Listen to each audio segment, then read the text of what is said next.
¿Ahora? No sé cómo va.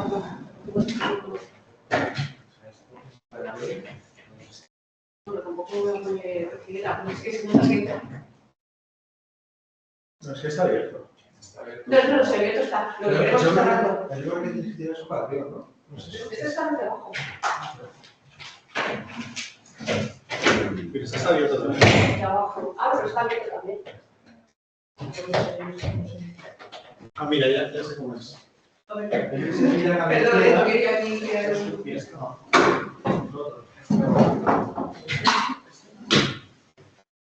Así.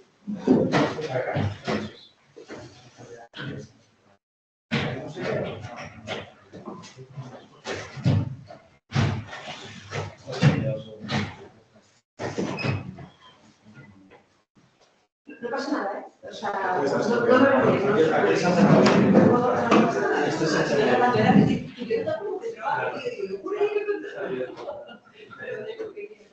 Está rota esa ventana.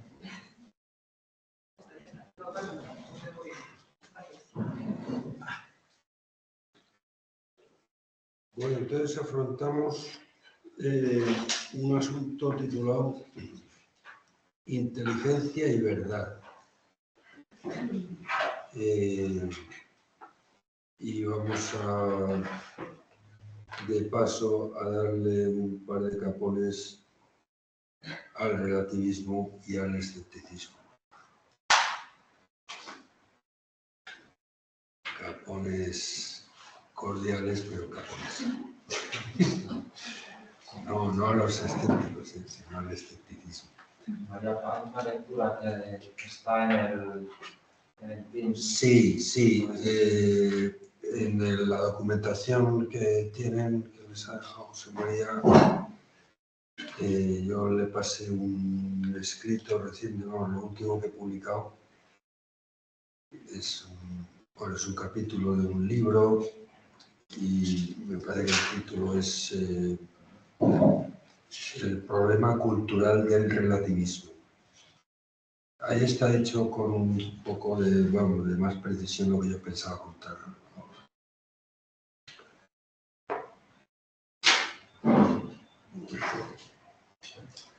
A ver, yo tengo una pregunta antes de pasar de esto. Lo que pasa es que con esto, lo del hábito y la costumbre, no sé, parece que... voy a poner un ejemplo. Digamos, yo llego y señalo un sitio donde voy a poner siempre las llaves del coche, no hay problema de eso. Vengo y pongo eso. ¿Eso sería una costumbre? ¿O sería un hábito? A ver, por ejemplo, yo vengo y lo señalo y siempre lo pongo, y siempre lo pongo, y siempre lo pongo. ¿Eso sería un hábito o sería una costumbre? Más bien una costumbre, una rutina, vamos. Y algo que haces ya sin tener que pensarlo mucho en lo que haces, ¿no? Sino que ya te sale solo. Las conductas, digamos, que proceden del hábito nunca salen solas. Hay que hacerlas salir. Aunque cuando tienes el hábito te cuesta menos hacerlas salir que cuando no lo tienes o lo estás todavía consolidando, o, digamos. Mientras que una vez que ya tienes rutinizado, digamos, o acostumbrado, pues, por ejemplo, ese gesto, ¿no? De dejar pues, eso sale solo o apenas sin esfuerzo, pues igual que conducir un automóvil, si tienes la rutina esa, pues, te sale, hombre, solo no, claro, pero vamos, que no tienes que hacer ningún esfuerzo especial, ¿no? Entonces, en el hábito hay un objetivo, hay un fin. O sea, en el hábito hay un fin. Sí. No digo que no lo vaya a tener la costumbre, evidentemente, para acostumbrarte a algo tienes que, al principio tienes que decidir lograr esa destreza. Y esa decisión tiene que estar informada, digamos, por un planteamiento que te la pone como algo bueno para ti, algo que te facilitará. Pero insisto, una vez que ya adquieres la destreza o la rutina, yo estas expresiones las empleo casi como sinónimas, ¿no? Incluso también la de costumbre, ¿eh? Pues ya, digamos, no hace falta que hagas muchos planteamientos. De hecho, los hábitos son 21 días, ¿no? Y otros dicen, hay otras teorías que dicen que son más días para que eso se arraigue en ti, ¿no? No tengo ni idea. Pues sí. Eso habría que preguntarle a algún psicólogo.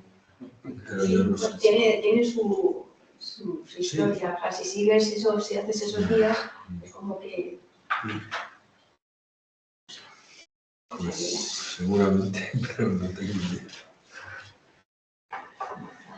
En fin, bueno, vamos entonces con la cuestión esta de la...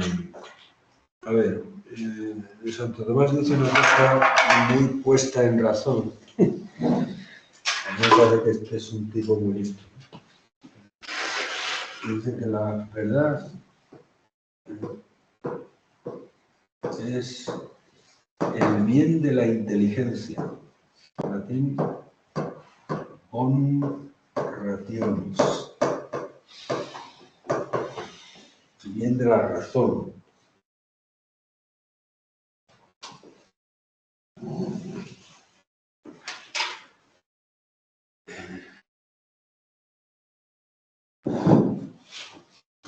O sea, lo que puede dar satisfacción, lo que puede dar plenitud, digamos, al uso, al ejercicio de la inteligencia.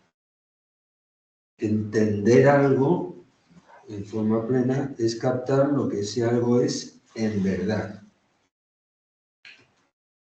Si entender no es entender lo que las cosas son en verdad, entonces no es entenderlas, obviamente. Es más bien ignorarlas. Bueno, obviamente si el ser humano es un ser racional, cosa que yo creo que tiene razón Aristóteles, esto que dice que el hombre es animal racional. Y si la razón es una capacidad cognoscitiva, una capacidad de conocer, pues entonces se puede comprobar que la verdad es un bien humano de gran magnitud. Es una cosa muy importante.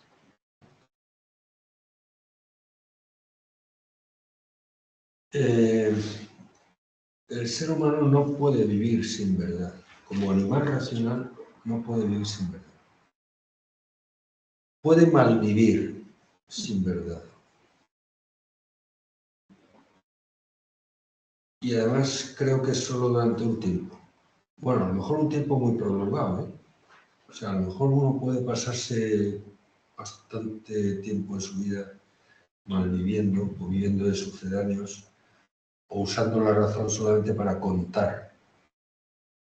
Y lamentablemente esto es una cosa que incluso mucha gente del mundo de la academia piensa que la razón solo sirve no para conocer, sino fundamentalmente para contar dineros o votos o liques.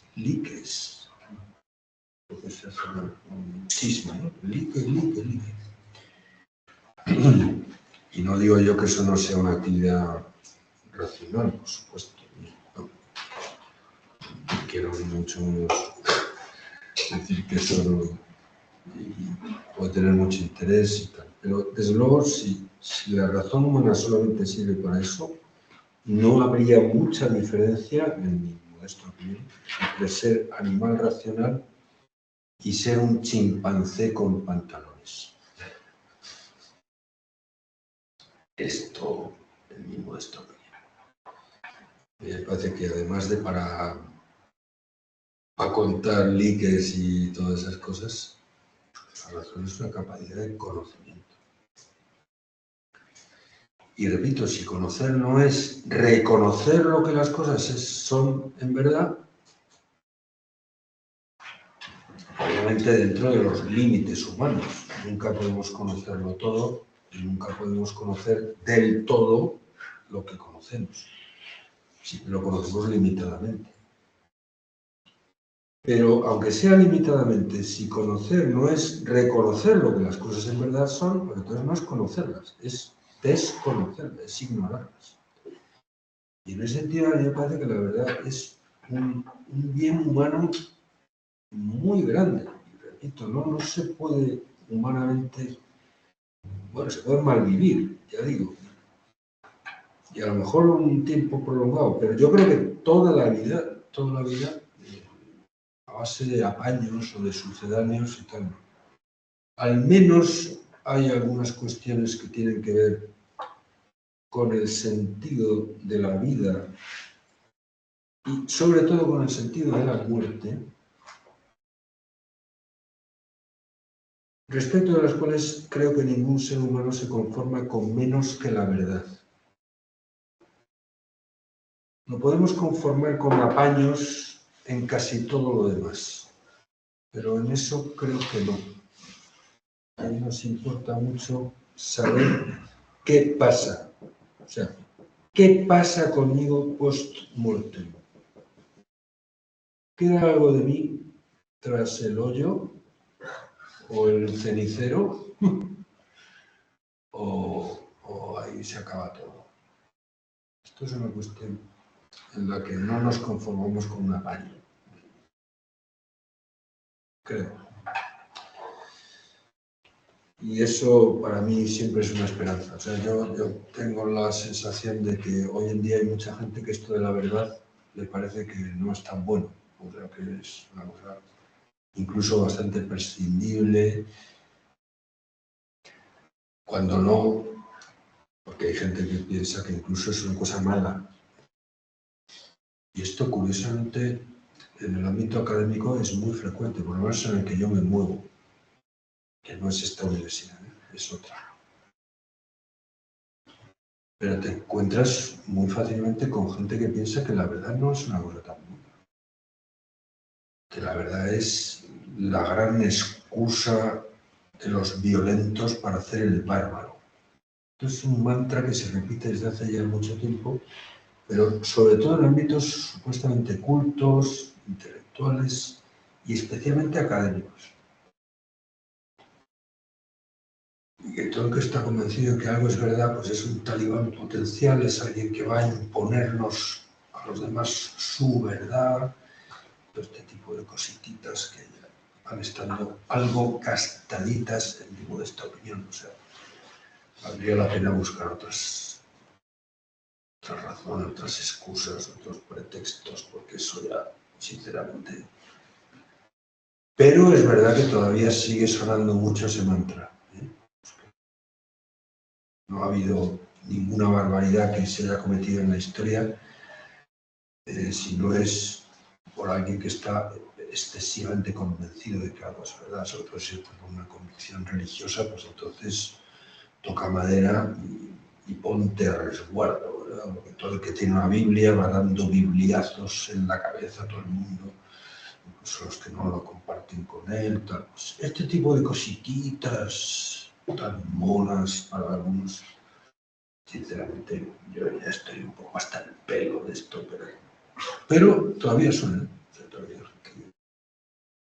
Y esto ha generado un ambiente, a mí me parece que muy tóxico en la universidad, sobre todo en la universidad, las universidades del llamado primer mundo, no en todas, no me refiero a esta, porque yo creo que esto es una cosa excepcional, pero la mayor parte de las universidades que yo conozco y frecuento es esta atmósfera, digamos, poco acogedora, poco amigable con la verdad, incluso la misma palabra verdad, muchos ámbitos de estos suena mal, o sea, resulta malsonante.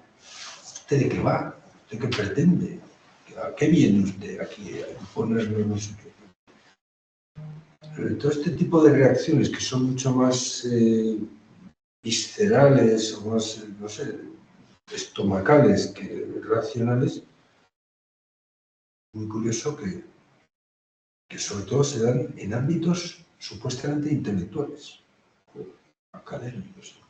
La universidad se ha convertido en el laboratorio donde se destila, curiosamente, ya desde hace mucho, una atmósfera que es muy tóxica culturalmente y desde luego intelectualmente suicida.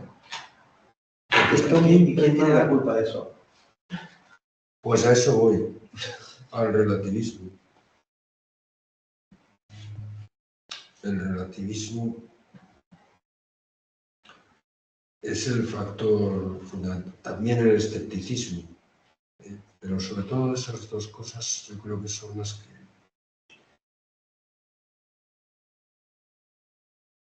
Esto no es nada nuevo, ¿no? Esto viene ya desde muy antaño.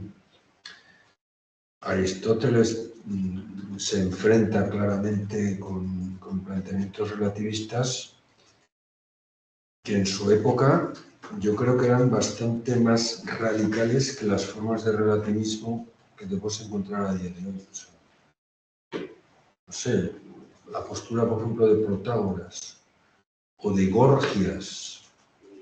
También Sócrates tiene una conversación con este tal Gorgias interesantísima que está relatada en un diálogo de Platón, se titula así, el Gorgias.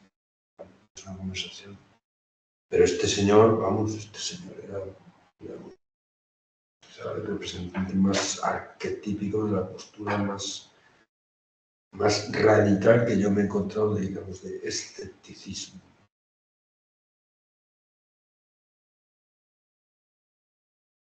Él la formula en ese diálogo con el famoso trilema de Gorgias, ¿no?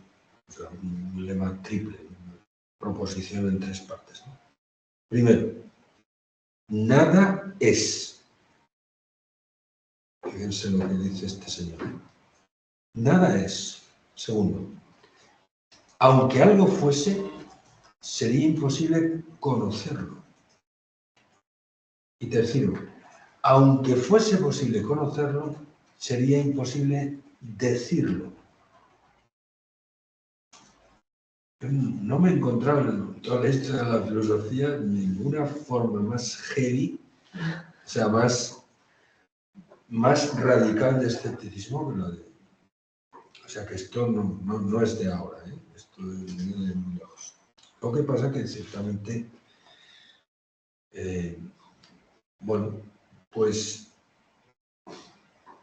yo creo que lo que sí que es nuevo es que todas estas cosas que, bueno, más o menos, bueno, entraban dentro de la discusión sesuda, en los cenáculos expertos, filosóficos y tal, pues ya desde hace un tiempito ha desbordado de esos cenáculos y se ha convertido en una actitud muy común, o sea, muy general entre gente, curiosamente, que tiene formación superior, o sea, gente que ha estudiado en la universidad. Hayan estudiado lo que hayan estudiado, no solo filosofía o historia, también ingeniería o economía o derecho, esto es una cosa. En fin, esto es un asunto que a mí personalmente me preocupa desde hace un tiempo y le he dedicado un esfuerzo a intentar entenderlo y a discutirlo. Bueno, y hace 2 años publiqué otra cosa también sobre este problema, concretamente en la universidad pública, bueno, sobre todo pensando en la mía, lo que yo veo allí. Le puse un título un poquito provocativo porque lo que yo pretendía era provocar una discusión que a mí me parece que hace falta título me parece que era algo así como la verdad sigue siendo muy importante incluso en la universidad.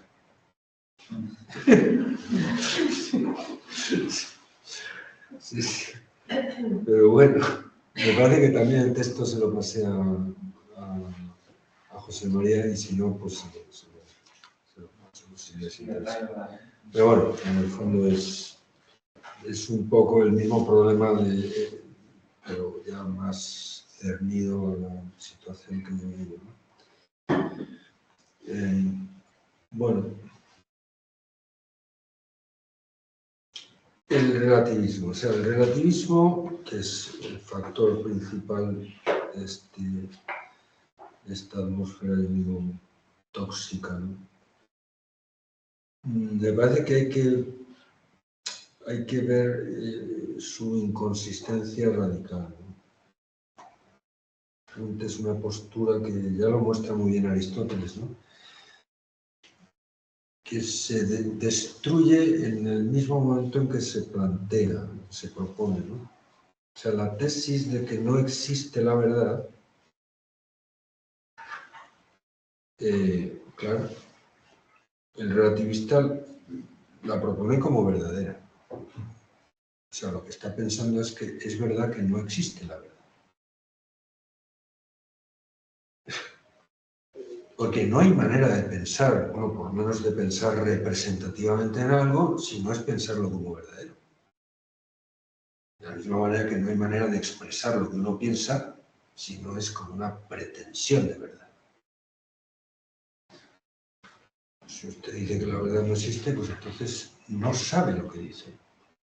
Aristóteles, con un grano salis, con un poquito de humor o de ironía, ¿verdad? Pues dice que los únicos que pueden ser relativistas sin contradecirse son las plantas, porque las plantas ni piensan ni hablan. Cada vez que un relativista abre la boca, se contradice. O quizá con la fórmula, bueno, la fórmula emblemática del relativismo, ¿no? Que le da nombre al relativismo. Todo es relativo.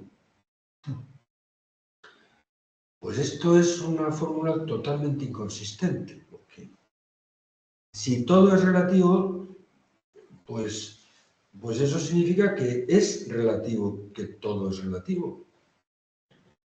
O sea, si todo significa todo, pues también incluirá a la afirmación de Marras, todo relativo.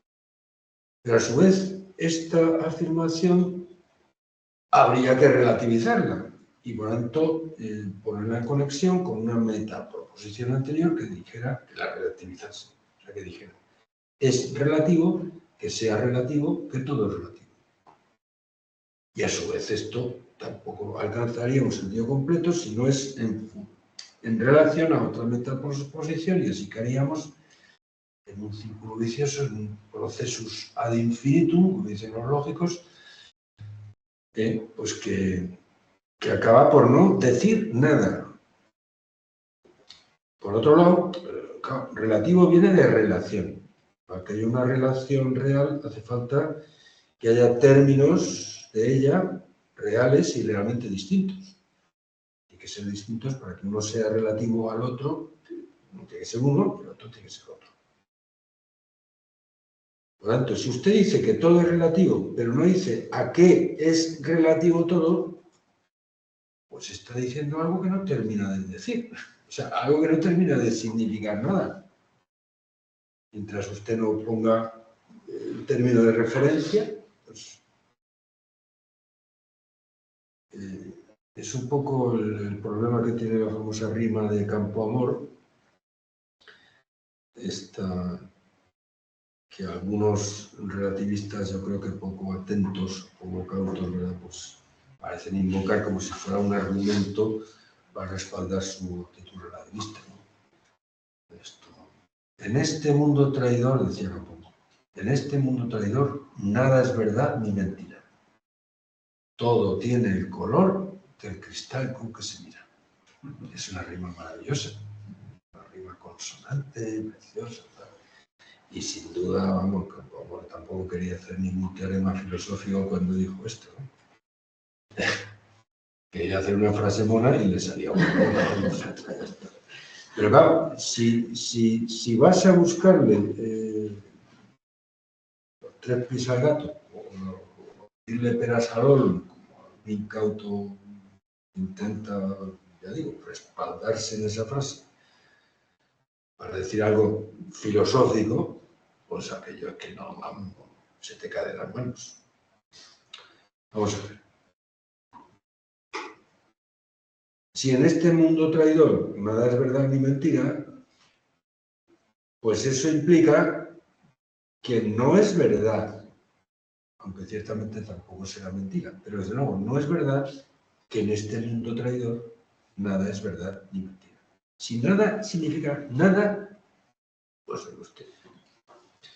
Y si todo tiene el color del cristal con que se mira, y todo significa todo, pues eso implica que ese color, perdón, que ese cristal tendrá algún color. ¿Pero qué color? Pues el color del cristal con que se mira ese cristal, que no será otro que el color del cristal con el que se mira el cristal, con el que previamente se miró, pues usted sabe, no se sabe qué. Y estamos otra vez en un proceso al infinito, que por definición, si es infinito, nunca termina de colorear ningún cristal originario que a su vez contagie su color a todas las lentes sucesivas. Con lo cual, ¿qué puñeta está usted diciendo? Insisto, esto es buscarle tres pies al gato, y esto es... Pero, oiga usted, es que... Y no le estoy acusando, ni mucho menos a Campoamor de nada, porque, repito, Campoamor quiso hacer una frase mona, como la mayor parte de las veces que, no sé, que alguien dice todo es relativo, sobre todo si lo dice una persona ya, no sé, mayor de edad, con cierta experiencia en la vida, y se lo dice al típico muchachete. En ciertas edades la gente tiende a hacer afirmaciones muy tajantes, ¿no? Sin matices. Eso, pues claro, una persona que ya vive un poquito más de tiempo, pues sabe que, oye usted, las cosas tienen sus matices, que no todo es negro o blanco, siempre hay una gama de grises, todo este tipo de cosas. Bueno, ya la experiencia de la edad, bueno, pues a lo mejor un señor ya, el buen burgués, decía mi maestro, ¿no? El buen burgués sentado en su sillón, que le dice al muchacho, cargado de ínfulas y tal, pues, oye, sosiégate, tranquilízate un poco, ¿no? O sea que, oye, que todo es relativo, pues seguramente le está diciendo algo muy sensato y con una pretensión, creo. Pero el problema es que a partir de todas estas cosas, pues resulta que hay gente que intenta encontrar en ellas pues un respaldo ya filosófico a una tesis supuestamente filosófica que yo creo que es totalmente antifilosófica, es la muerte de la filosofía, ¿no? O sea, si la filosofía consiste en buscar el saber, eso significa esa palabra en griego, ¿no? Amor a la sabiduría. Y saber,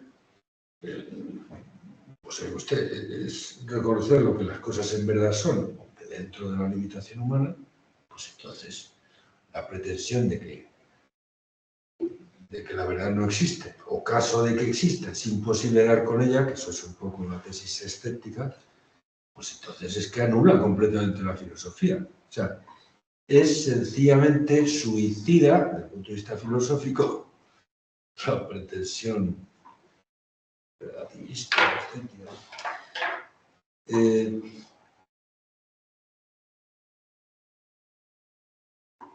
Claro, otra forma, digamos, quizá la forma supuestamente más aseada y además supuestamente más presentable a día de hoy, ¿no? Sobre todo en los foros más o menos culturales, donde tienes que guardar ciertas formas, ¿verdad?, para que te admitan.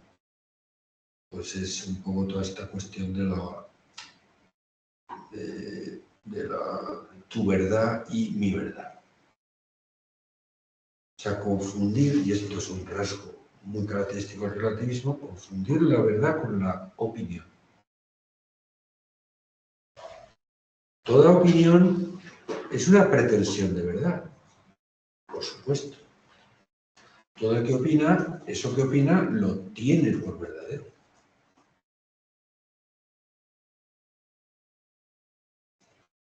Pero claro, como pasa con toda pretensión humana, se puede lograr en lo que pretende o puede frustrarse, puede no lograr.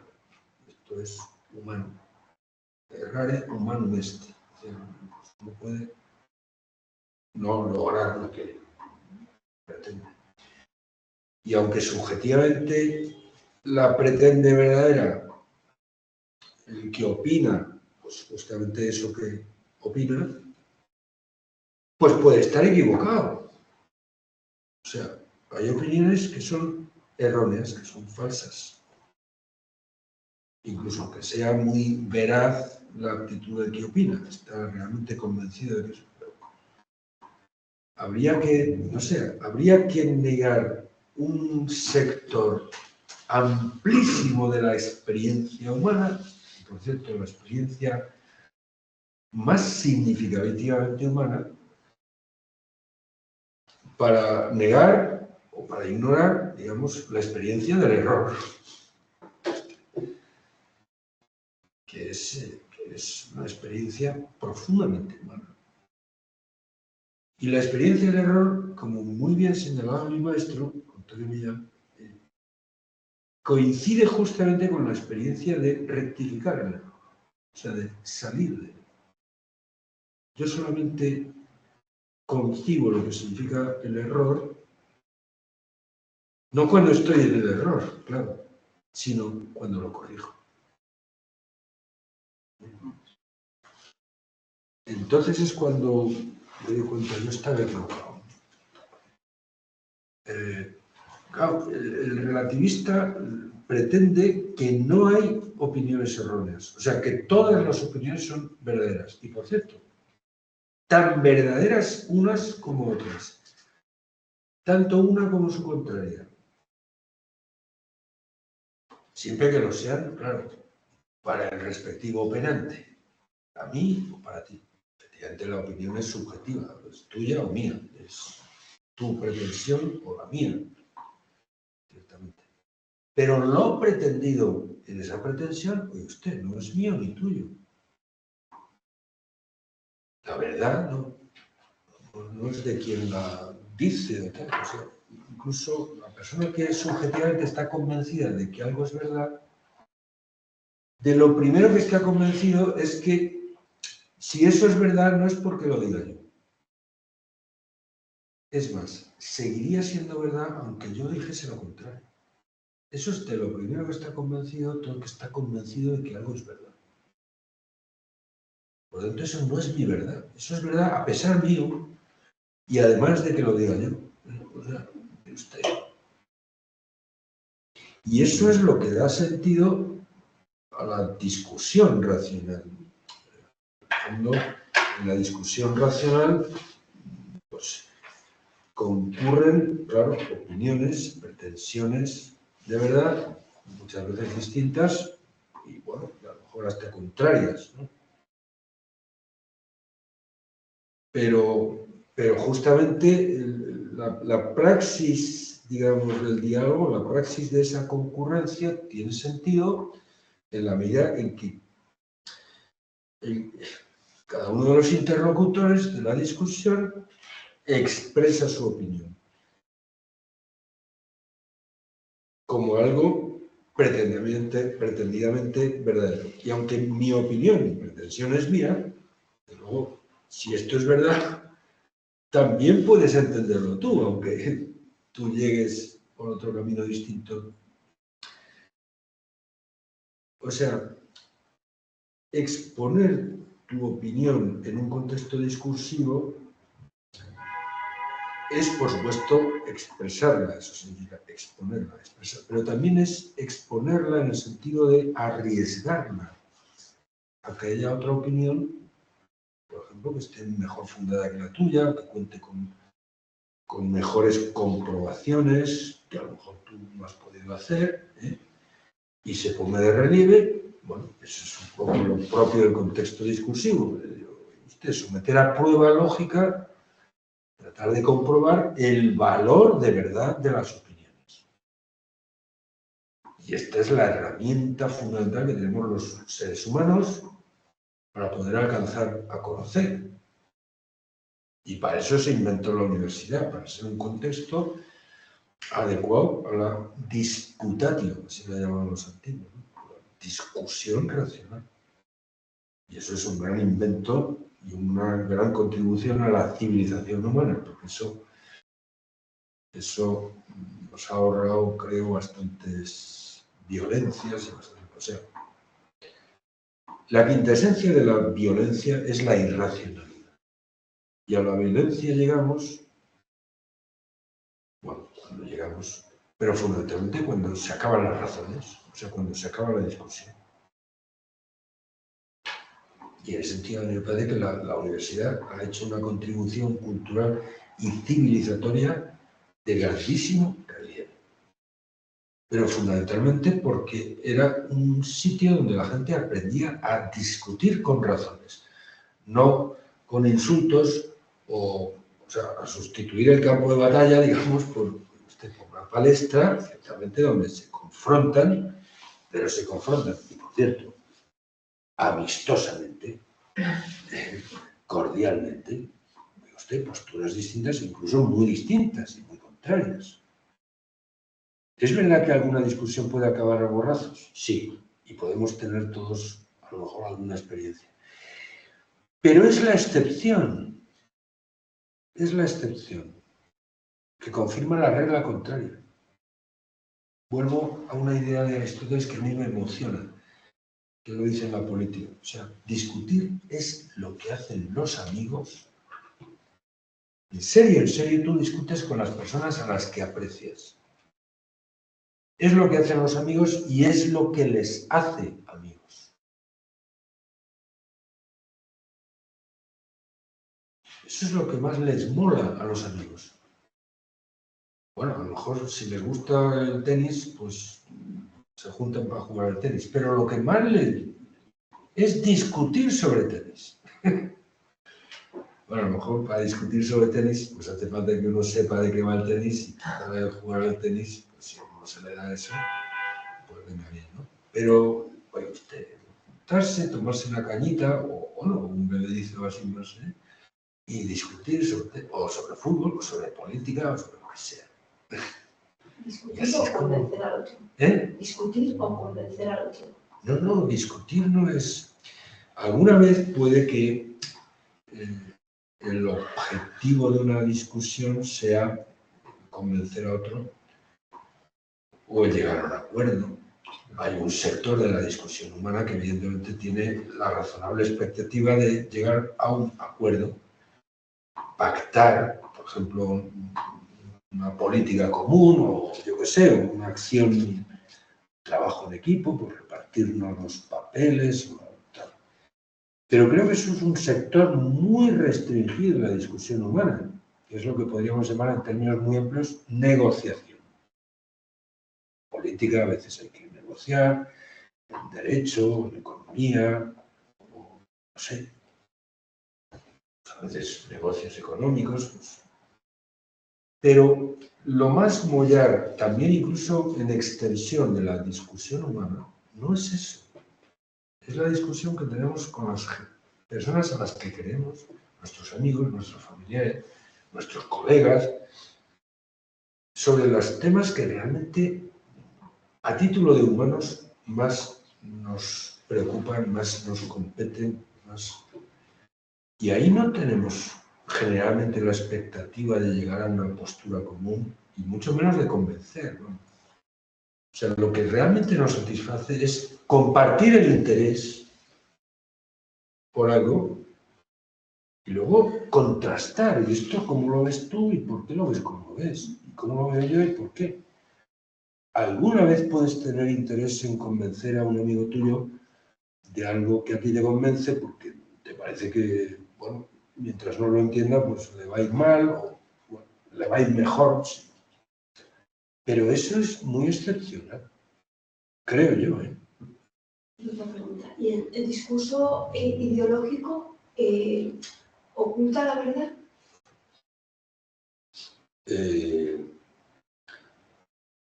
Yo creo que la ignora. No sé si quizá la oculta, sí, pero sobre todo lo que hace es pasar de largo o pasar por encima. Es un discurso, yo diría, parabólico, o sea, que traza una parábola por encima de la realidad que tienes delante de las narices. El ideólogo está hablando de un mundo mejor, de una humanidad más justa, de no sé, una humanidad que está por venir. Y que pensar en ella y planificarla y diseñarla te excusa de tener en cuenta la humanidad real presente,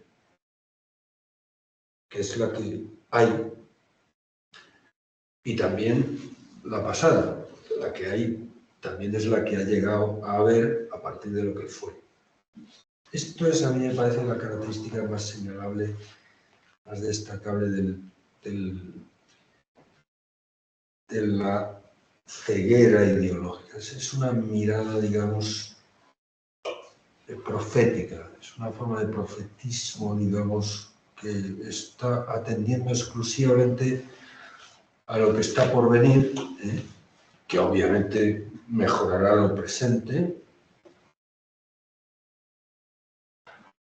pero que si yo me detengo en mirar a lo presente, pues resulta que pierdo fuerza, pierdo energía y pierdo eficacia para diseñar la humanidad. O sea, la realidad presente, su consistencia fundamental es pasajera, o sea, está llamada a pasar para dar lugar, oye usted, pues, al paraíso en la tierra, otro tipo de visión ideológica es el marxismo.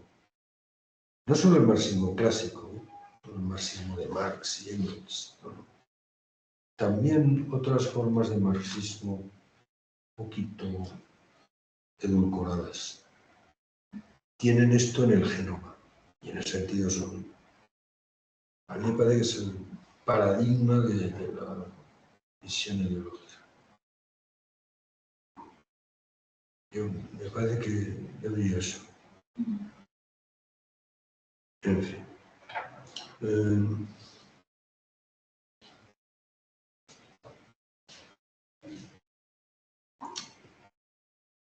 Bueno, entonces el problema que tiene el relativismo, curiosamente, en este aspecto que acabo de señalar, no es tanto aunque esto sea paradójico, no es tanto el desprecio por la verdad o la negación de la verdad, que quizás sería la formulación más clásica, ¿no? Las encuentras, por ejemplo, en Protágoras. No, sino aparentemente lo contrario, es decir, que todo es verdad. Que toda opinión es verdadera. Siempre que, oiga usted, añadas eso, verdad para ti. O sea, es tu verdad. Pero claro, esto, y es lo que yo trato de exponer un poco en ese escrito, esto es culturalmente letal. Bueno, sobre todo porque es intelectualmente letal. La cultura es algo que el ser humano hace también con su mente, ¿no? Pensando. Son mentefacturas, ¿no?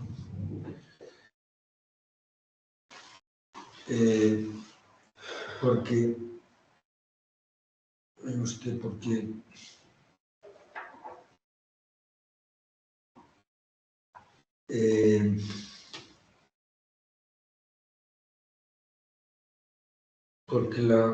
la razón humana es discursiva. Es discursiva en un doble sentido. En uno, que ya señalé ayer, que lo que significa es que la razón, por lo menos en su forma natural, la razón humana no es intuitiva de forma primaria, a diferencia de, yo sé, de la inteligencia angélica o divina, sino que primariamente es discursiva, o sea, tiene que proceder recorriendo un camino, eso significa cursus en latín, carrera. Discursus es una carrera a través de la cual, o sea, tú vas entre el comienzo y el final, pues hay una serie de pasos intermedios que tienen que dar uno después de otro.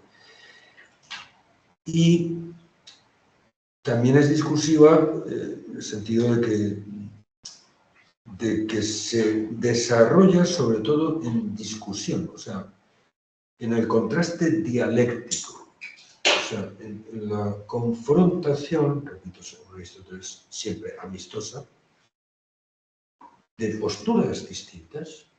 Yo creo que todos tenemos más o menos la experiencia de que hemos aprendido a pensar tomando partido en discusiones sobre asuntos que nos importan, que nos afectan, y buscando mejores razones que las de los interlocutores para exponer lo que nos convence.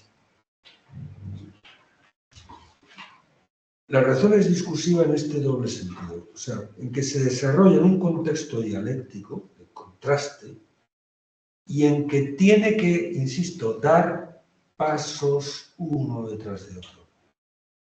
Y puede dar un mal paso. La razón, en tanto que razón, es una capacidad de verdad. Pero en tanto que razón humana es falible. Y de la misma manera que es capaz de verdad, también es capaz de error. O sea, es capaz de dar un mal paso. Y la gran ventaja que tiene la discusión racional es que es el entorno que nos permite detectar malos pasos, detectar desaciertos y corregirlos, que es la fuente principal del aprendizaje, por lo menos de mayor relieve para el ser humano. Aprender de los errores, no tanto del error, sino de la rectificación del error, que por cierto no sería posible sin el error. Rectificar un error no significa hacerlo desaparecer. Rectificar un error no significa, digamos, ignorarlo. No, significa identificarlo precisamente como error, precisamente como un mal paso. Y esto es la gran ventaja de la discusión, que te permite detectar errores propios o ajenos y corregirlos. Y no hay ningún progreso humano de relieve que no proceda de desandar malos pasos, o sea, de rectificar errores, de corregir desaciertos. Y para mí esto es lo más letal que tiene el relativismo, que desactiva completamente la discusión racional. O sea, si la verdad no existe, entonces ¿para qué discutir? Si cada uno tiene su verdad, pues entonces lo lógico es que cada uno se la lleve puesta a su casa y se acabó la discusión. Me parece a mí. O dicho a la inversa, o sea, la discusión como tal es una praxis cooperativa de buscar la verdad. O sea, muchas veces la verdadera solución a un problema, la que se discute. Claro, si la verdad no existe, o bueno, como dice el escepticismo, es totalmente infranqueable la razón, pues entonces, ¿a qué discutir? O sea, ¿qué sentido tiene la discusión? Y esto es un poco el fondo de la crítica que hacía el Papa Benedicto, Joseph Ratzinger, al relativismo, y bueno, que acuñó, ¿verdad?, pues en la famosa sintagma tan curioso, tan maravilloso, la dictadura del relativismo. Cosa que la primera vez que yo lo oí, por lo menos no sé ustedes, pero me llamó la atención. Es una expresión un poquito, ya digo, paradójica, ¿no? Piensa que, bueno, uno está más o menos, creo que un poquito intoxicado con ese mantra ambiental de que usted, para ser una persona razonable, para ser una persona aseada intelectualmente, no un talibán o un violento o tal, pues hace falta, pues eso, ser relativista o escéptico, ¿no? Lo cual, claro, la expresión dictadura del relativismo, pues en ese contexto que todos respiramos más o menos, por lo menos en el mundo occidental, así europeo, ¿no?, pues llama la atención, choca un poco, ¿no? Pero claro, si le retienes la atención, Benedicto era un tipo muy atento a las cosas del pensamiento, pues evidentemente te das cuenta de que, o sea, si la verdad no existe o es infranqueable para la razón, pues entonces en los conflictos de intereses, ¿quién se lleva el gato al agua? Pues no el que dispone de mejores razones, sino el que grita más, el que insulta mejor, el que se adelanta a la hora de poner el samberito, digamos, al interlocutor, al discrepante, incauto, el que es capaz de desacreditarle, no tanto a su argumento, sino a él. Esto es toda la lógica esta de la cancelación, ¿no? El argumento, que más que argumento es sobre todo una mordaza, ¿no?, que tiene como objeto no poner de relieve la falsedad de la postura contraria a la mía, sino sobre todo taparle la boca a quien la expone, acusándole, y esto ya sí que es delirante, de delito de odio. O sea, usted discrepa conmigo, que evidentemente yo represento el mainstream, ¿no?, la corriente mayoritaria, la postura mayoritaria, y ciertamente pues es la que se ha hecho ley y la que se ha impuesto, pues en los parlamentos y ha salido en el BOE y tal. Pues si usted discrepa de eso, usted discrepa de la racionalidad y usted odia.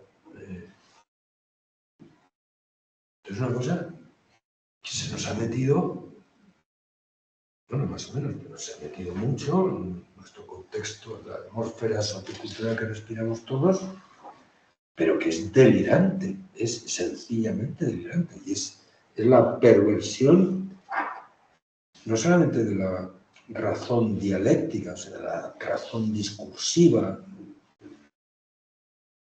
la que expone argumentos con la pretensión de, oye usted, de medir su valor de verdad y de ponerlos en la balanza y ver cuál pesa más, ¿no? Sino que es la perversión de la idea original de la democracia. O sea,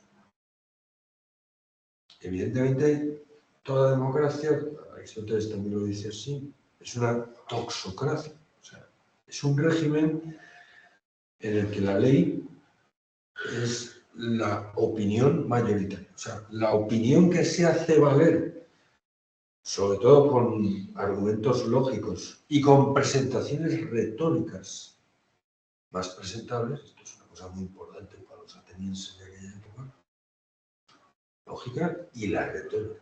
No solamente que tengas razón, sino que lo parezca. ¿Sí? Pero ambas cosas, aunque sean distintas, tienen que estar unidas. O sea, no vale simplemente la retórica, ni solo la lógica. Esa es la diferencia que tiene Aristóteles. Por un lado, con Platón, está convencido de que es la lógica, concretamente la dialéctica, el camino expedito hacia la verdad, y por eso solo los filósofos pueden llegar a gobernar, despreciando completamente la opinión, pero también es lo que distingue a Aristóteles de los sofistas, que están justo en la postura contraria. Ahí lo importante es la apariencia, eso es lo que significa en griego doxa, ¿no? El parecido, digamos, la apariencia, a veces se traduce como opinión, pero bueno, también la opinión es lo que a uno le parecen ser las cosas de las que opina, ¿no? La apariencia más exterior, o sea, el gran problema, y es un poco lo que justifica toda la discusión entre Sócrates y los sofistas, es, oye usted, la verosimilitud. La crítica que hace Sócrates a los sofistas es que ustedes han dejado de ser filósofos, ya no les importa para nada la verdad, muchos de ellos habían llegado a posturas relativistas y escépticas, y ustedes se conforman simplemente con la verosimilitud, con que aquello parezca verdad. Esto es la muerte de la polis, esto es la muerte de la democracia. Lo peor que le puede pasar a la opinión, que es una cosa muy humana y muy noble, es amputarle de su elemento esencial, que es la pretensión de verdad. Ciertamente pretensión, claro que es subjetiva, es mía o tuya, claro que sí. Pero lo pretendido en esa pretensión no es mío ni tuyo. Y por eso discutimos.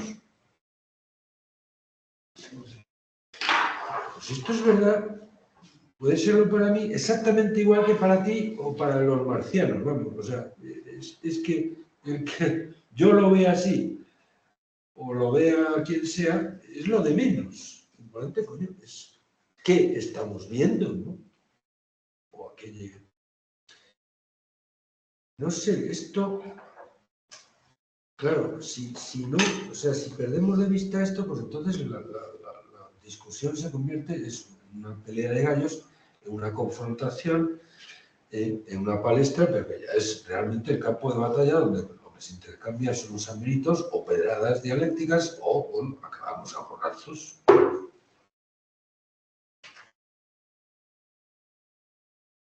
Dictadura del relativismo. ¿Y cuál es la solución? ¿Eh? ¿Cuál es la solución desde su punto de vista? Pues, en primer lugar, reponer a la razón en su eminente papel de ser capaz de verdad, wahrheitsfähig, dicen en Alemania, capaz de verdad. Esto es lo principal de la razón. No digo yo que lo de contar likes y tal no sea una actividad racional, no, pero lo esencial de la razón es ser capaz de verdad, mire usted. Aunque, repito, tanto que razón humana también es capaz de error.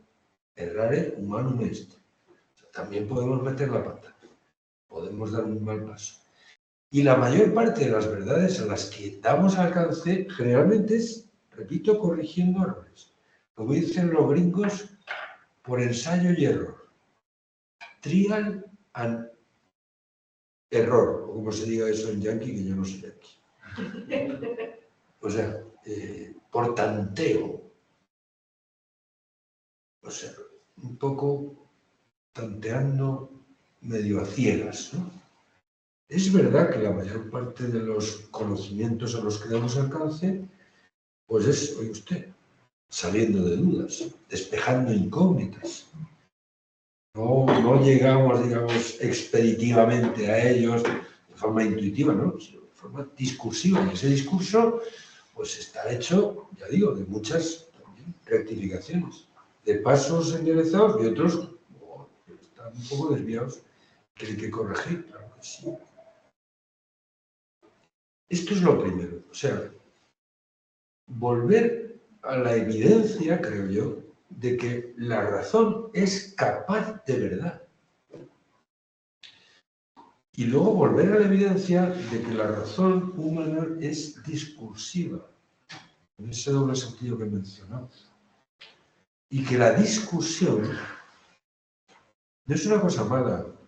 A mí me parece que uno de los síntomas de la situación verdaderamente tóxica que ahora mismo respiramos todos en Occidente es la cantidad de ecos peyorativos que hoy en día están vinculados a la palabra discusión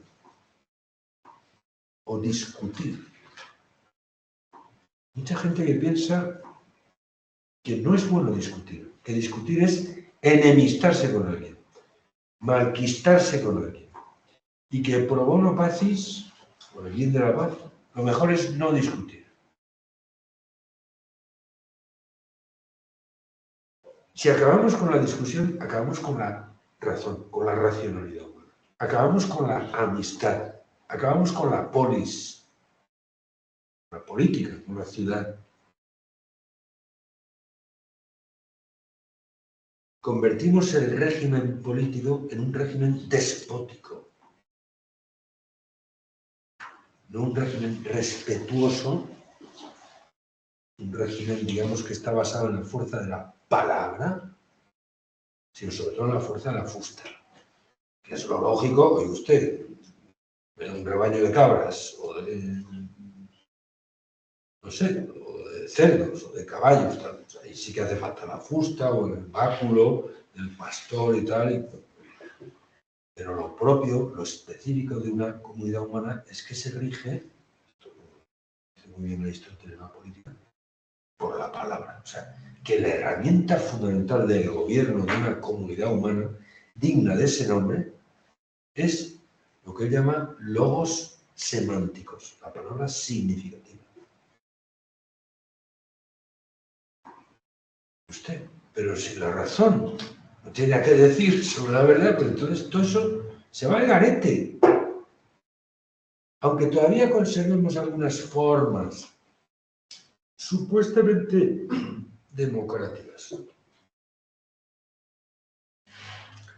Antes quería decir una cosa, que efectivamente la idea originaria de la democracia es que es el gobierno de la mayoría, el gobierno de la opinión mayoritaria, claro, la que llega a ese camino, pues, en un contexto discursivo, con mejores credenciales lógicas y retóricas, ¿no? Pero igualmente esencial, igualmente en el genoma de la idea original de democracia, está también el respeto a las minorías. Tanto monta tanto. Tan importante es el reconocer, oye usted, que sea la mayoría la que se lleve el gato al agua, como el reconocer, oye usted, que a la minoría no hay que cancelarla, ni taparle la boca. Oye usted, hay que escucharla, sus razones, aunque no sean las que acaben en el BOE. Pero usted no se puede...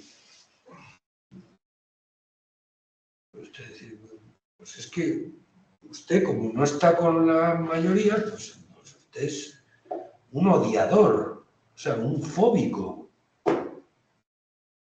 Esto es una cosa verdaderamente delirante. Pensar que si alguien discrepa de mí, me odia. ¿Pero esto qué es?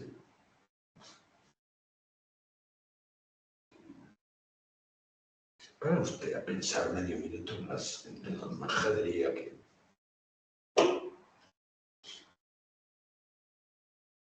¿No? Y ya digo, contradice la experiencia abundantísima de discrepancias no solamente respetuosas, sino amistosas. Que es, por cierto, la esencia misma de la amistad. Tiene usted que contar en el Congreso de los Diputados. Bueno, no lo cuento donde puedo contarlo, donde me dejan contarlo, pero vamos. A ver si se respetan entre ellos, porque lo que vemos es todo lo contrario. Hombre, yo estoy seguro de que en ese foro alguna vez habrá alguna discusión seria. Claro, lo lamentable es que, claro, lo que llega, digamos, a nosotros, al público, digamos, más allá de aquello, pues generalmente llega, claro, a través de los periodistas, y los periodistas ya se sabe que lo que buscan es el morbo, tal, o sea, cuando a uno se le calienta la boca, tal, esto, cuando ya con el micrófono, con el foco, eso es una cosa lamentable, pues efectivamente contribuye mucho a esta especie que se ha difundido tanto, pero usted, que es mejor no discutir, ya ve usted. Gente, bueno, que son profesionales de la discusión, teóricamente, como son los parlamentarios, pues mire usted cómo se comportan cuando discuten. A base de insultarse, a base de no escucharse, a base de aplaudirse a sí mismo. Vamos. No quiero yo seguir por aquí porque entonces voy a decir cosas que no debo decir. Que quede grabado, quede grabado. Pero sí, ¿no? O sea, sí que tenemos, claro, no sé, la referencia muy, lamentablemente muy visual de debates donde lo último que se hace o se pretende es escuchar. O para que haya una discusión hace falta que, obviamente, que uno tenga algo que decir, que es lo que uno propone en forma de su opinión, su punto de vista, su criterio. Pero luego está la actitud, y usted, de exponer lo que uno piensa, pero exponerlo también a lo que dicen otros, y confrontarlo y por tanto escuchar. Claro, en una discusión donde la gente no escucha, o en todo caso, pues, bueno, sí, hace un poco el paripé, el postureo, que eso todavía queda bien. Yo soy una persona muy dialogante, ¿no? Yo te escucho, tú ven aquí y tal, y yo tomo nota de tus reivindicaciones y tal. Pero si quien hace ese postureo, en el fondo es relativista, pues bueno, pues está haciendo un paripé. Sí, tal, porque a lo mejor le viene bien tener un poco la etiqueta de una persona dialogante, tolerante, democrática y partidaria de los valores. Pero en el momento que sales por la puerta, pues cojo el papel y va al cesto. Y aquí se aplica la ley del embudo, que es lo que vale. O sea, o sí o sí. Y esto se hace así porque yo lo quiero, o porque yo lo valgo, o porque tengo más votos o más likes. Eso es dictadura del relativismo.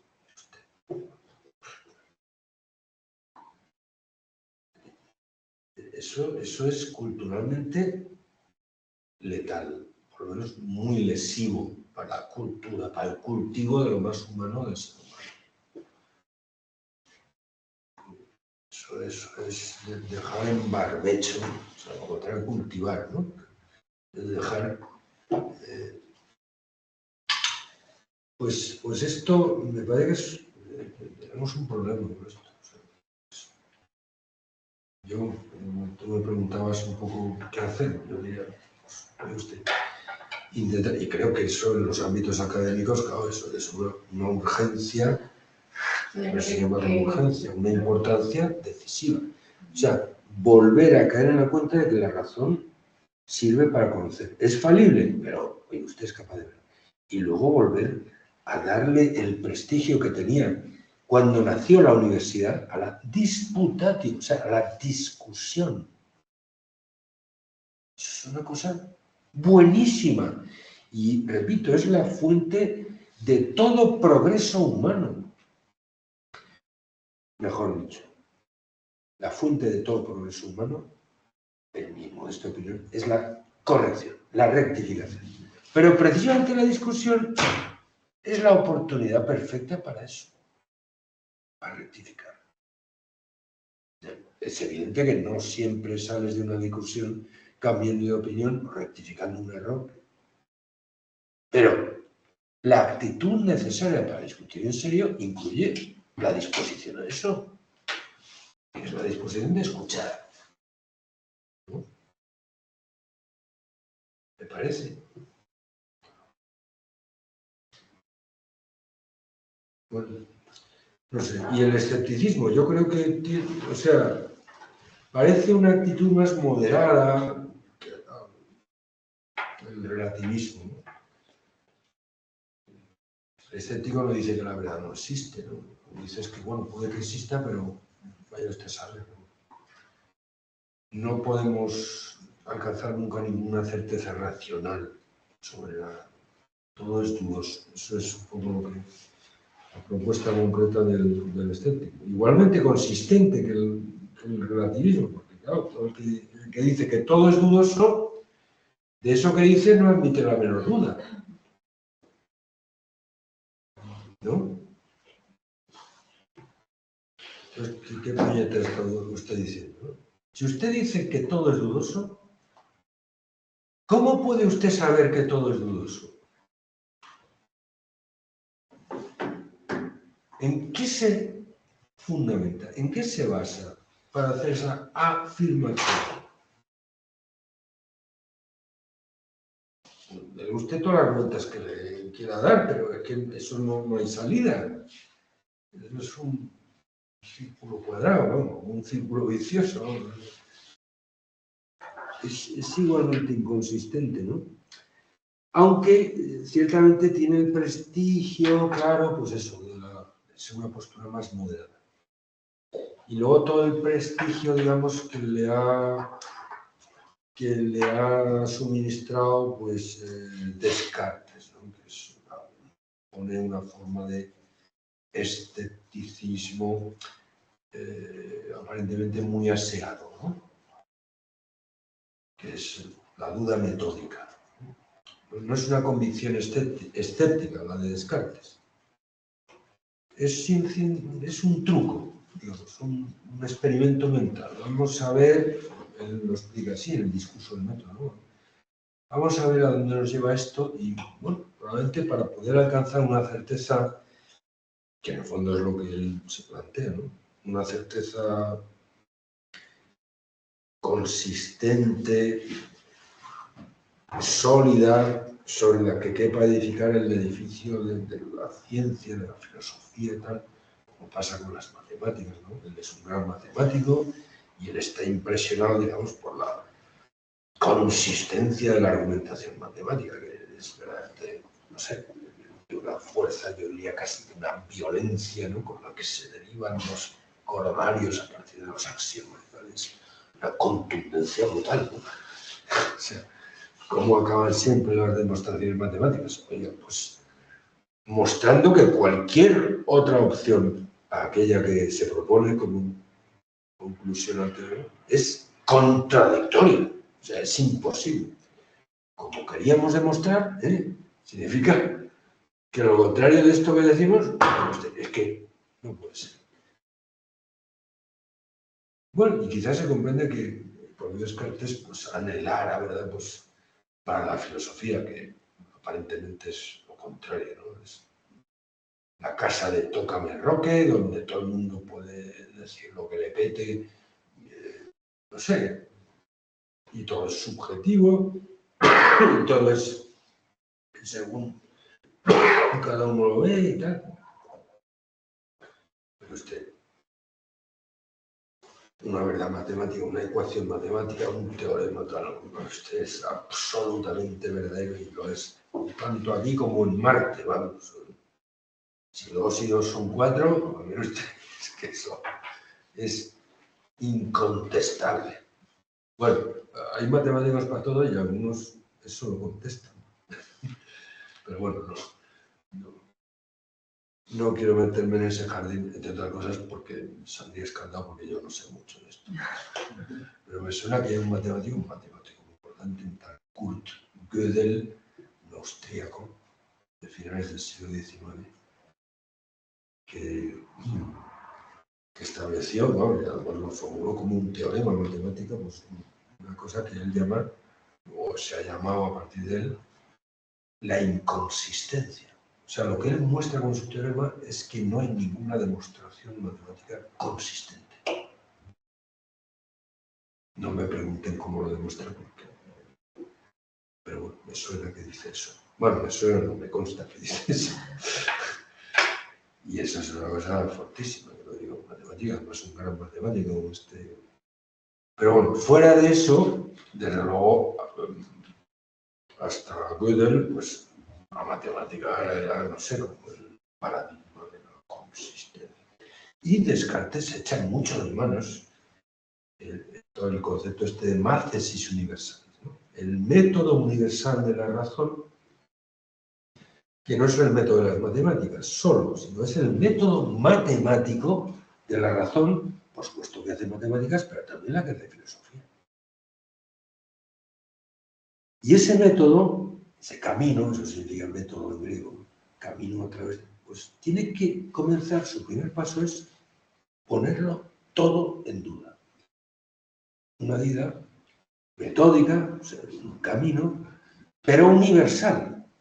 O sea, que tiene que empezar sus primeros pasos cuestionando todas mis certezas previas. Bueno, es sabido que Descartes, no en el discurso del método, que es donde habla un poco de todas estas cosas, y, bueno, también los respaldos en los que se basa para plantear esta duda, aunque metódica, o sea, no convencida, pero universal. Bueno, pues la cuestión está famosa de que los sentidos nos engañan y claro, si todo lo que hay en la inteligencia procede de los sentidos, que es lo que él había aprendido de los escolásticos, pues entonces todo lo que hay en la inteligencia es engañoso. O toda la hipótesis tan famosa del genio maligno, ¿no? Es que nuestra capacidad cognitiva sería una especie de pantalla donde un demoniejo maligno pues está proyectando una película, pero vamos, una película en 3D, que es muy realista, que parece que pasa con los sueños, ¿no? Uno está soñando, pero lo que ve en sueños lo ve, o sea, es muy vívido y muy dramático, ¿no? Bueno, pues toda la hipótesis un poco esta de la vida es sueño. Es una hipótesis también inconsistente, o sea que al mismo momento de plantearla como hipótesis también no resiste la menor análisis crítico, ¿no? Porque tú no sabes lo que es el sueño y no puedes entender el concepto de sueño si no es justamente desde la experiencia de haber salido de él, desde la experiencia de haber despertado. Cuando tú estás soñando, quizás no distingues el sueño de la vigilia. Pero tú sabes lo que es el sueño, y lo sabes como algo contradistinto de la vigilia, justamente cuando despiertas. Te pasa lo mismo con el error. Tú sabes lo que es el error en el momento de salir de corregirlo. Por eso es una hipótesis inconsistente, o sea, es una hipótesis que no resiste análisis ninguno. En el momento que la formulas y te fijas en lo que estás formulando, cosa que puede parecer una objeción que, claro, dicha por mí, bueno, no solo por mí, esto, que soy un buen Guta, pues a Descartes, que es, claro, es la gran vaca sagrada, pues puede parecer un poco pretencioso, pero sinceramente creo que Descartes, que es un tipo muy listo y que se fija muy atentamente en muchas cosas, esto, pues mire usted, no se fija tanto. Aunque es verdad que en otro libro posterior que se llama Meditaciones Metafísicas, él reconoce paladinamente que las cosas que planteó en el discurso del método ni él mismo se las creía. O sea, que era esto un método que él ensayó, que le pareció en un momento dado, bueno, y el discurso del método, que es un libro muy, muy vívido, o sea, casi es una crónica autobiográfica, ¿no? Pues claro, pues efectivamente le pareció que aquello sería un camino que podía llegar a... Pero luego, meditado metafísicamente, ya un poco más en serio, la pena es que las meditaciones metafísicas es un libro un poquito más sesudo que el discurso del método, que se lee muy bien. Y las meditaciones metafísicas pues no las ha leído tanta gente. Pero ahí Descartes reconoció de usted que es que ni yo mismo me creí que podía dudar de todo. Al menos hay tres cosas, le llaman ineruditiones, o sea, tres certezas sine dubitazione et discursum. O sea, que hay que admitir sin la menor duda ni discusión que por mucho que la duda intente morder ahí, él se deja los dientes, ¿no? Primero, mi fe católica. Así lo dice. Nunca dudé de esto. Segundo, la validez del principio de no contradicción. Este axioma fundamental, lógico y ontológico, del que habla Aristóteles, según el cual una cosa es distinta de su contraria, según el cual algo no puede ser y no ser a la vez y en el mismo sentido. Esa es la fórmula, digamos así. Pero claro, si tú niegas la validez de ese axioma, pues entonces no sabes lo que niegas ni lo que afirmas, no sabes lo que dices. O sea, si tú dices que unas cosas es lo mismo que su contrario, que en el fondo es lo que dicen los relativistas, tan verdadera es una proposición como su contraria, siempre que no sea solo para quien la juzga, pues entonces usted no sabe lo que dice. Si yo niego la no contradicción, pues entonces no puedo distinguir lo que hago cuando dudo de lo que hago cuando estoy cierto. Si usted no distingue una cosa de su contraria, es decir, la duda de la certeza, pues entonces usted no sabe lo que dice cuando dice que hay que dudar de todo. Pues mire usted, esto es indudable, que la duda es distinta de su contrario. E igualmente, y esta sería la tercera de las inerudiciones que él menciona, igualmente es indudable que si hay duda tiene que haber un sujeto que la ejerza.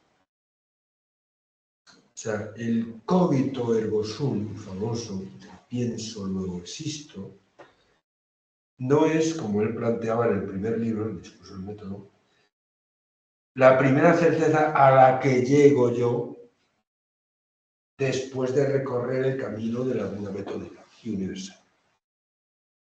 No. Eso ya estaba clarísimo y certísimo desde antes de iniciar el camino. Eso no es un resultado, eso es un presupuesto del discurso del método. O sea, por mucho que en el discurso del método, insisto, lo planteara como un hallazgo, como una primera certeza a la que llegamos después de haberlo puesto todo en duda, pues en el otro libro dice, no, vamos, es indudable que oiga usted, que si hay duda, hay un sujeto que duda, porque la duda no se puede sujetar a sí misma en el ser. No hay duda si no hay un dubitante. De la misma manera que no hay un pensar si no hay un cogitante, un pensante. Pues no hay visión si no hay un vidente, no hay audición. O sea, todas las actividades del psiquismo, no solo el psiquismo superior, también el psiquismo inferior, evidentemente se sustentan en un sujeto distinto que las ejerce, pero que es distinto de ellas. Pues esto es una cosa que es absolutamente indudable. No es ningún resultado del camino, sino que es un presupuesto para iniciarlo. En fin. Pero a pesar de que el mismo Descartes reconoce que esto tiene truco, o sea, que esto es una trampa que ni él mismo se creyó, pues es verdad que ha alcanzado un prestigio que ha suministrado pues, toda su fuerza significativa a una actitud que ya conocemos con el nombre de sano escepticismo. Por cierto, es totalmente equívoca. No puede ser sano el escepticismo. O sea, skeptomai es el verbo griego del que procede escéptico, escepticismo, significa abstenerse de juzgar, no afirmar.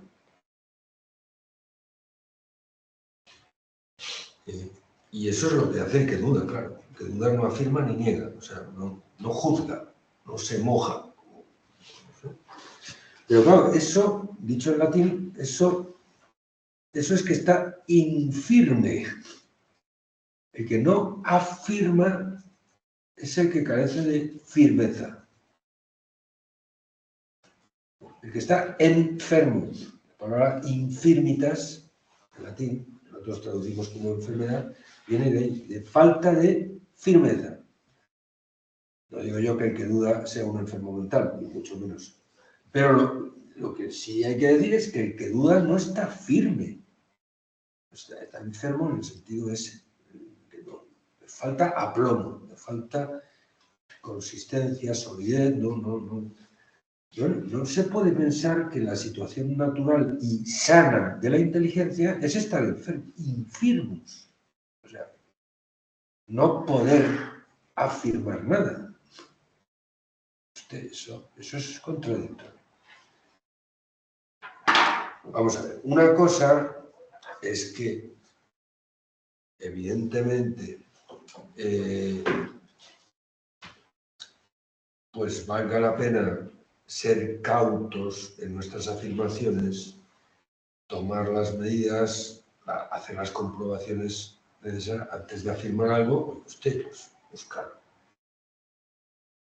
argumentos, respaldos, comprobaciones, verificaciones, y esto es lo que realmente entendemos como tener sentido crítico, ser una persona crítica, una persona reflexiva. Evidentemente, la razón humana, repito, por muy capaz de verdad que sea, por ser humana también es falible. Tanto vale la pena proveerse de herramientas que nos sirva para contrastar el valor de verdad de las cosas que decimos o que nos dicen, ¿no? Bueno, pues herramientas de verificación. Pero justamente por eso es completamente contradictorio para un escéptico, o sea, alguien que piensa que no podemos conocer la verdad, pues el ser crítico, o sea, el buscar verificar las afirmaciones. Todo esto sencillamente carece de sentido. Pero, bueno, pues como a veces funcionamos un poco precipitadamente y tal, pues ya nos hemos acostumbrado, además nos parece la cosa más normal del mundo, pues eso. El sano escepticismo, que repito, está muy bien la precaución, o sea, mientras no dispone de las verificaciones, las comprobaciones oportunas, pues usted plantea las cosas como hipótesis, como pues, conjeturas, como supuestos, tal. Y de nuevo, en el camino a la ciencia, pues evidentemente eso es lo sano y saludable. Pero eso que es sano y saludable, llamarle escepticismo, más que aclarar, oscurece. Porque es que el escepticismo lo que dice es justo lo contrario. Que nunca podemos alcanzar la verdad, que nunca podemos salir de las hipótesis, nunca podemos convertir la hipótesis en tesis. Nunca podemos, no sé, hallar una respuesta a nuestras preguntas. Yo esto me lo encontré muchas veces, supongo que José María igual, pues en el gremio nuestro, pues es muy frecuente esta actitud de gente que yo me hago preguntas, bueno, no solamente en filosofía, pero bueno, sobre todo en el gremio este, yo soy un buscador, tal, ¿no? Gente que el pathos realmente patético a veces de quien busca sin poder encontrar y busca con afán y no encuentra lo que busca, tal, no sé qué. Pues esto, lo digo yo, a veces es una actitud muy sincera y muy saludable y muy filosófica y muy sana, pero a veces yo tengo la impresión de que tiene mucho de postureo. Hay gente que es más amiga, como decía Millán, de la búsqueda de la verdad que de la verdad buscada. Y que precisamente por eso pueden llegar a una búsqueda bastante autosatisfecha, o sea, una búsqueda en la hamaca, bastante comodita. Pero si usted busca, pero no busca encontrar lo que busca, entonces, ¿qué coño hace usted? Y esto lo digo, vamos, con la boca pequeña y tal, pero se lo digo al bueno de Kant, que es un genio, ¿eh? Y yo me quito el sombrero con muchas cosas que dice Kant, pero hay una cosa que dice Kant, bueno, unas cuantas, Pero una que a mí particularmente, no sé, me choca mucho, que lo diga un tío tan listo. Pues eso, que hablando de la filosofía y de la enseñanza de la filosofía, él dice que una cosa que luego ya se ha hecho viral y que está de moda desde hace ya mucho tiempo, vamos, desde Kant, ¿no? Que enseñar filosofía no, es enseñar a hacer preguntas, pero no a buscar respuestas a esas preguntas. Bueno, que lo importante en la filosofía son las preguntas, nunca las respuestas. Es más, él está convencido de que filosóficamente, o sea, las preguntas filosóficas de mayor envergadura no tienen respuesta posible. Las famosas preguntas estas que el prólogo de la primera edición de la Crítica de la Razón Pura dice: 3 cuestiones que son ineludibles para la razón. ¿Qué puedo conocer? ¿Qué debo hacer? ¿Y en qué me cabe esperar? Preguntas, digamos, que él plantea sucesivamente en la Crítica de la Razón Pura, la Crítica de la Razón Práctica y la Crítica del Juicio. Y esas 3 preguntas, como la famosa Trinidad cristiana, se resuelven en una. ¿Qué es el hombre? Bueno, pues él dice, pues estas son preguntas metafísicas que son, digamos, inevitables para la razón, pero que la razón nunca puede dar respuesta a ello. Pues entonces, yo modestamente diría, pues si no hay respuesta, ¿qué sentido tiene preguntar? O dicho a la inversa, el que pregunta, que en el fondo, claro, la pregunta expresa, es la verbalización de una duda, claro, la pregunta es porque todavía no tiene la respuesta a esa pregunta. Pero desde luego, algo sí que tiene, al menos la convicción de que respuesta la hay. Yo no la tengo aún, pero a verla, hayla. Y una cierta intuición de por dónde puede estar la respuesta hace falta para iniciar la búsqueda. Saber por dónde voy usted a buscar, ¿no?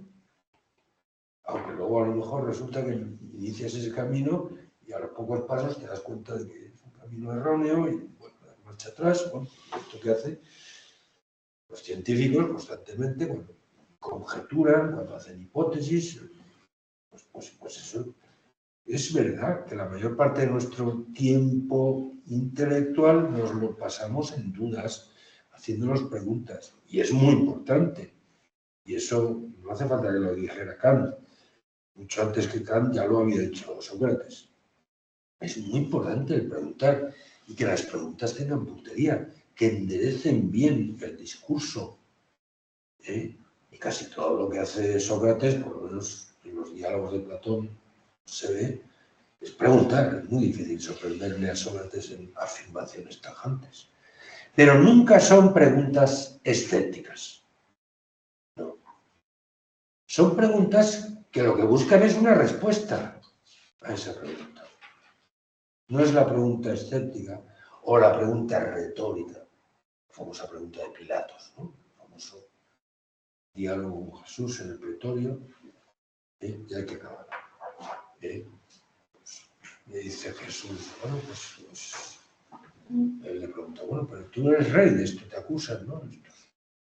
Sí, lo soy, pero no como tú te imaginas, y con tanques, y con divisiones, o con sargentos y generales, no. El reino tiene otro régimen un poquito distinto que estos de los tanques, y es el de la verdad. O sea, ¿quiénes son los súbditos de mi reino? Los que buscan la verdad. Qué cosa más interesante. Pero claro, Pilatos ahí, no sé, entra el vértigo de este tío. Entonces, quiere quitarse el muerto de encima, o sea, quiere, no sé, y hace la pregunta retórica por antonomasia. O sea, la pregunta que no espera respuesta. ¿Y qué es la verdad? Pedazo de pregunta. Pero en la boca de Pilatos, en esa situación, es... Pues sigue usted, las preguntas filosóficas no son solo preguntas retóricas. Y eso se ve muy bien en la actitud de Sócrates. Mientras que Kant da la impresión de que esto de preguntar, pues en el fondo, hombre, si es un preguntar, o sea, si es un buscar una respuesta que no puedo encontrar, o que no existe, o que no es asequible, entonces, ¿para qué pregunta usted? ¿Qué hace usted preguntando? Claro, esto lo digo, repito, con toda la modestia del mundo, porque es Kant, y yo hago lo que puedo. Bueno, pues nada, ya seguiremos, ¿no? Seguimos el jueves que viene a las 4 de la tarde con José María también sobre el tema de la libertad y después está Jimena ahí. Buen fin de semana. Buen fin de.